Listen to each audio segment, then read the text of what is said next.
My mom ran a clinic her whole life, charging just $5 for cold medicine.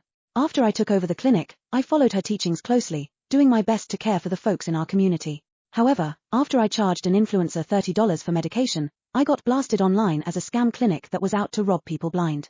The entire town showed up at my door, young and old alike, demanding I return the overcharged fees. I gave them exactly what they wanted and refunded every penny before shutting down the clinic for good. There you go, just like you wanted. The clinic's closed.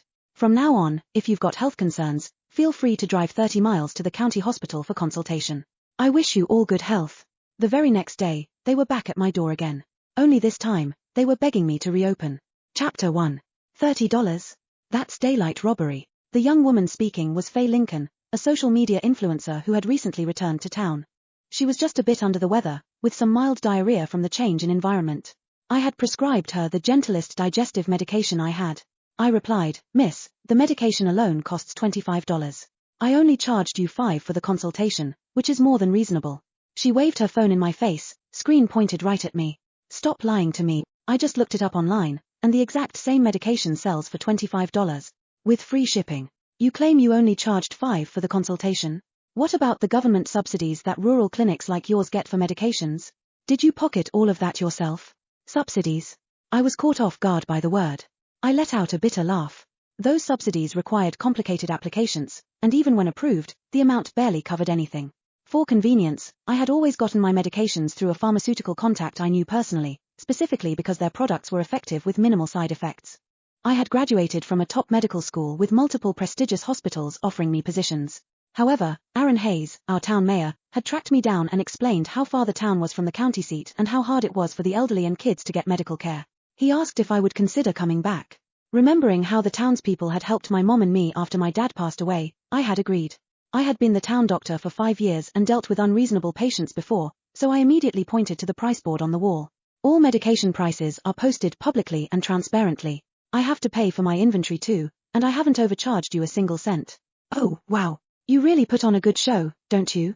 Faye crossed her arms with a cold laugh. She said, "But these shady money-making schemes only work on ignorant small-town folks like the people here." She rolled her eyes at me, then shouted to the patients waiting inside and outside the clinic, "Everyone, come look. Dr. Evan Miller is overcharging us. He's scamming regular people like us." As soon as she finished, everyone's eyes turned to me, filled with scrutiny and suspicion.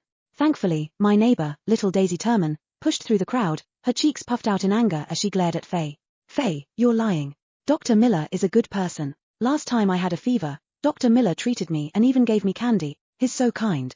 A wave of warmth washed over me, and I smiled at Daisy. However, Faye's expression darkened as she scanned the medication I had prescribed with her phone. Then, she shoved the screen in Daisy's face. "Look closely. This sells for $25 online, and he charged me $30 for it. That's $5 whole extra. You little brat. One piece of candy and you're bought off. When you grow up, you'll be the type to get kidnapped by some stranger offering candy." Faye. Daisy's eyes immediately welled up with tears. "Watch your mouth," I said, my tone turning cold. I pointed out the issue with the image on her phone. "Look carefully. These are made by 2 different pharmaceutical companies. The one I prescribed has better purification processes and fewer side effects, which is why it costs more." Yet she acted as if she had just caught me in a lie, her smile growing even more smug. "Excuses. Online medical experts have already debunked claims like yours. The ingredients are the same, so how different can the effects be? You just want to make more money, don't you?" Chapter 2. Faye scrolled to a video where some self-proclaimed medical expert was ranting about how expensive drugs are just a rip-off. After watching it, the expressions of the townspeople around us completely changed. The feeling of not being trusted made me deeply uncomfortable. Nonetheless, I also knew there was no reasoning with Faye. Besides, I had a line of patients still waiting, so I did not want to waste any more time. "If you think they're all the same, then go buy it online yourself. I'm not treating you anymore. From now on, you're not welcome at my clinic. Don't come back." I reached out to take the medication back. However, she clutched it tightly in her hands, looking righteous and indignant. "What's wrong? Feeling guilty and trying to destroy the evidence? Well, I'm not giving it back. I'm keeping it as proof." I was so angry at how shameless she was that my fists clenched involuntarily. Just then, a patient behind her leaned forward and whispered, "Dr. Miller, it's almost my turn." My head's still killing me. I stopped wasting words and physically pushed her toward the door. "Get out." In the end, Faye walked off with the medication without paying a single cent. I thought that would be the end of it. However, the next day, when I rolled up the clinic's metal door, I stumbled back a step at the sight before me. The clinic entrance was swarmed with people. It was so packed that I could barely see the street. Nearly everyone in town had shown up, young and old alike.